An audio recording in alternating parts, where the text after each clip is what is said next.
సూర్యాపేట జిల్లాలో దక్కన్ సిమెంట్ పరిశ్రమలో బీహార్ కూలీలు బీభత్సం చేశారు. రోడ్లపై వీళ్ల విధ్వంసం చూసి భయంతో పరుగులు తీశారు. పోలీసులు జనమైతే వణికిపోయారు. పాలకీడు మండలం జాన్పాడు డక్కన్ సిమెంట్ ఫ్యాక్టరీ దగ్గర జరిగిన ఘటన సంచలనంగా మారింది. స్థానికులు పనిచేస్తున్న పలువురు తెలిపిన వివరాల ప్రకారం బీహార్కు చెందిన ఓ కార్మికుడు హార్ట్అటాక్తో మృతి చెందడం జరిగింది. బీహార్ కార్మికుడిని ఎటువంటి పోస్టుమార్టం లేకుండా తన తోటి కార్మికులు ఆదివారం రోజు బీహార్కి పంపించడం జరిగింది. వారి కుటుంబ సభ్యులు నేడు డక్కన్ సిమెంట్ వద్దకు వచ్చి చనిపోయిన కార్మికుడికి 25 లక్షల రూపాయలు పరిహారం ఇవ్వాలంటూ డిమాండ్ చేసి ధర్నా చేయగా 5 లక్షలు ఇస్తామనడంతో డక్కన్ సిమెంట్లోని కాంట్రాక్టర్తో చర్చలు జరుపుతున్న సమయంలో ఒక్కసారిగా ఘర్షణ వాతావరణం మొదలైంది.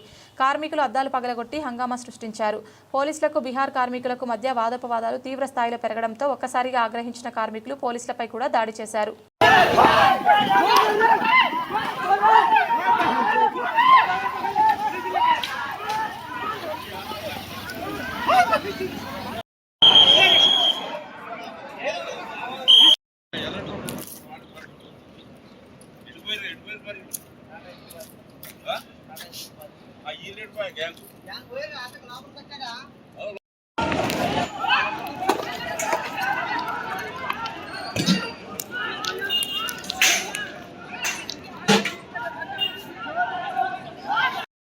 ఎస్పీ గారు ఇప్పుడు వస్తాడు. ఎస్పీ గారు వస్తాడు.